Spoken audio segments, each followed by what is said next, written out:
خاندان میں، علاقے میں، محلے میں کئی لوگ اس دنیا سے چلے گئے اور سب کچھ چھوڑ کر گئے.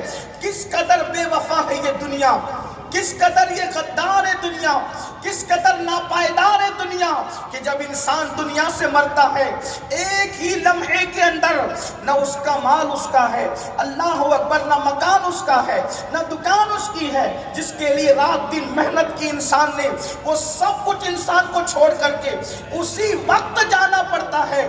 کتنی افسوس کی اور حیرت کی بات ہے، جو چھوڑ کر کے جانا ہے انسان اس کے لیے رات و دن محنت کر رہا ہے، جو چھوڑ کر کے جانا ہے اس کے لیے رات و دن کوششیں اور کاوشیں کر رہا ہے، اور جو ساتھ میں لے کر جانا ہے اس کے لیے کوئی محنت نہیں ہے. بلکہ عملی طور پر کچھ لوگوں کو دیکھ کر یہ احساس ہوتا ہے شاید ان کو قیامت پر یقین نہ رہا، شاید ان کو مرنے پر یقین نہ رہا، شاید ان کو قبر میں جانے پر یقین نہ رہا. کس قدر غفلت ہے، غفلت ہی غفلت ہے. ایک انسان دوستوں کے لیے وقت نکالتا ہے، ایک انسان یاروں کے لیے وقت نکالتا ہے، ایک انسان کاروبار کے لیے وقت نکالتا ہے، ایک انسان دکان و مکان کے لیے وقت نکالتا ہے، شادی بیاہ کے لیے وقت نکالتا ہے. اگر انسان کے پاس وقت نہیں ہے تو اللہ کی عبادت کے لیے وقت نہیں ہے.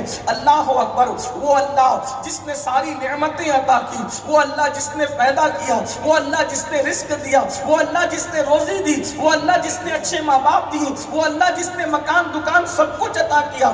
سب کے لیے وقت ہے، اللہ کے لیے وقت نہیں ہے. قرآن کہتا ہے کامیابی کا اصول بیان کرتے ہوئے قد افلح من تزکا وذکر اسم ربہ فصلی. کامیاب انسان دیکھنا ہے تو اس کو دیکھ لو. کون کامیاب ہے؟ میرا اللہ فرماتا ہے مراد کو پہنچے وہ لوگ، کامیاب ہو گئے وہ لوگ. کون؟ جنہوں نے اپنے دل کو پاک کیا. کس سے دل کو پاک کیا؟ گناہوں سے دل کو پاک کیا.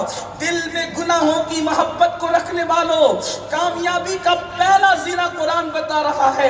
بہترین کامیاب لوگ وہ ہیں، کامیابی ان کا مقدر ہے جنہوں نے گناہوں سے اپنے دل کو پاک کر لیا ہے، گناہ کی محبت سے دل کو پاک کر لیا ہے. یاد رکھنا انسان خطا کرتا ہے، انسان سے گناہ ہوتے ہیں، انسان سے جرائم ہوتے ہیں. یاد رکھنا انسان سے گناہ ہوتے ہیں، انسان گناہ کرتا نہیں ہے. انسان سے خطائیں ہوتی ہے، انسان خطا کرتا نہیں ہے. ہونے اور کرنے میں کیا فرق ہے؟ ایک انسان وہ جو جان بوجھ کر گناہ کرے، یہ گناہ کرنا ہے، اور ایک انسان وہ جو بچتے بچاتے زندگی گزارے پھر بھی اس سے گناہ ہو جائے، پھر بھی اس سے خطا ہو جائے اور وہ اس پر نادم اور شرمندہ ہے. ایسے بھی گنہگار ہیں. تو یہ گنہگار اللہ کو پسند ہے کہ جو گناہ کرنا چاہتے نہیں ہیں مگر ان سے گناہ ہو جاتا ہے، اور جب وہ گناہ ہو جاتا ہے تو وہ شرمندہ ہوتے ہیں، پشیماں ہوتے ہیں، اللہ کی بارگاہ میں گڑ گڑاتے ہیں، اللہ کی بارگاہ میں روتے ہیں. بلکہ اللہ اکبر، اگر گناہ ہو جائے اور انسان شرمندہ ہو، حدیث پاک میں آتا ہے گناہ پر شرمندہ ہونے والے گنہگار کا مقام کیا ہے، گناہ پر شرمندہ ہونے والے مجرم کو کیا شان عطا کی جاتی ہے. اللہ کے سچے رسول صادق و مصدوق مصطفیٰ کریم رؤوف الرحیم صلی اللہ علیہ وآلہ وسلم ارشاد فرماتے ہیں بنی اسرائیل میں ایک شخص تھا، اس سے گناہ ہو گیا. جب گناہ ہوا تو گناہ پر وہ اللہ سے ڈر گیا اور اپنے گھر میں ٹہلنے لگا. ہائے مجھ سے گناہ ہو گیا، اب کیا ہوگا؟ ہائے مجھ سے گناہ ہو گیا، اب کیا ہوگا؟ اللہ کے رسول فرماتے ہیں گناہ ہونے پر وہ اللہ سے ڈرا اور بے چین ہو کر کے ٹہلنے لگا. اللہ کو اس کی یہ ادا اتنی پسند آئی، اللہ نے اس کی اس ادا پر اس کا نام صدیقوں میں درج کر دیا. صدیقوں میں اس کا نام لکھا گیا. یہ صدیق کون ہوتے ہیں؟ انبیاء کے بعد سب سے بڑا درجہ اگر اللہ کے بندوں میں کسی کے پاس ہے تو وہ درجہ صدیقیت ہے. گناہ ہو گیا اور اللہ کے ڈر سے وہ بے چین ہوا تو اللہ نے اس بے چینی کے صدقے اس کو مقام صدیقیت عطا فرما دیا. لیکن آج ہماری کیفیت یہ ہے گناہ ہوتا نہیں ہے بلکہ ہم گناہ کرتے ہیں. کتنے بے باک ہے، نت نئے انداز سے گناہ، الگ الگ طور پر گناہ، فیشن کے نام پر گناہ، کاروبار کے نام پر گناہ، کرکٹ کے نام پر گناہ. کتنے گناہ کرتے ہیں. قرآن کہتا ہے مراد کو پہنچنے والے وہ لوگ ہیں، کامیاب وہ لوگ ہیں قد افلح من تزکا، جنہوں نے اپنے دل کو گناہوں سے پاک کر لیا۔ دل ٹٹول کر دیکھو گناہ کی محبت ہے کہ نہیں، اپنے دل کو ٹٹولو اور اپنے دل سے پوچھو۔ آپ کہیں گے کس کے دل میں گناہ کی محبت ہو سکتی ہے؟ ہم کہتے ہیں رونا تو یہی ہے۔ محبت رسول کا دعویٰ کرنے والی قوم کے دل میں گناہ کی محبت ہے۔ اور ایک بات ہمیشہ یاد رکھنا، دو محبتیں ایک ساتھ جمع نہیں ہو سکتی۔ عشق مصطفیٰ کا دعویٰ کرنے والوں، دو محبتیں ایک ساتھ جمع کبھی نہیں ہو سکتی۔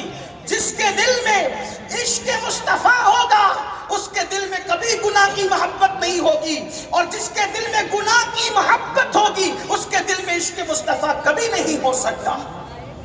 جیسے کرسی پر اگر گندگی موجود ہے تو اس کرسی پر کوئی شریف آدمی نہیں بیٹھتا۔ جب کرسی پر گندگی ہو تو آدمی کرسی پر شریف آدمی نہیں بیٹھتا۔ تو جو دل گناہ کی گندگی سے بھرپور ہو اس پہ حضور کا عشق کیسے آ سکتا ہے؟ نعرہ لگانا اور چیز ہے اور حقیقت اور چیز ہے۔ اللہ کے بندو اپنے دل کو ٹٹولو، ہمارے دل میں گناہ کی محبت ہے، اور اگر ہے تو اس کو نکالیں گے کب؟ اس کو کب صاف کریں گے؟ اس کو کب پاک کریں گے؟ جب بھی ہم کسی حسن کو دیکھتے ہیں اس کی طرف متوجہ ہو جاتے ہیں، گناہ کو دیکھتے ہیں اس کی طرف متوجہ ہو جاتے ہیں۔ گناہ میں لطف آتا ہے، گناہ میں کیف آتا ہے، گناہ میں سرور آتا ہے۔ بلکہ کچھ لوگ تو ایسے ہیں کہ جن کو گناہوں کے اندر سکون ملتا ہے وہ گناہ میں سکون تلاش کرتے ہیں۔ مگر یاد رکھنا، جہاں گناہ ہے وہاں فنا ہے۔ اللہ کو رحیم و کریم جان کر کے گناہ کرنے والوں، قرآن اٹھا کر کے پڑھو، یہ دھوکہ ہے، یہ دھوکہ ہے جو اللہ کو رحیم و کریم جان کر گناہ کرتے ہیں۔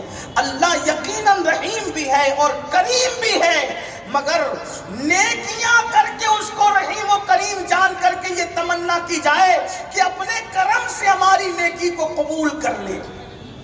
مسلم شریف اٹھا کر کے دیکھیں، ہم گناہ کر کے بھی استغفار نہیں کرتے، توبہ نہیں کرتے۔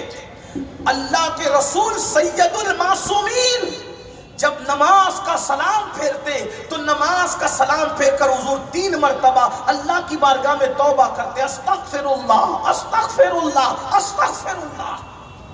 کبھی غور کیا، جس کے قریب سے کبھی گناہ گزر بھی نہ سکا، خطائیں جس کی چوکھٹ سے کبھی گزر بھی نہ سکے، جو صرف معصوم نہیں بلکہ سید المعصومین ہو، وہ نماز افضل العبادات کو ادا کرنے کے بعد تعلیم امت کے لیے 3 مرتبہ اللہ کی بارگاہ میں توبہ کر لیں، تاکہ امت کو بتائیں کہ اللہ کی نماز پڑھنے والوں، یہ نماز کے بعد توبہ کیسی؟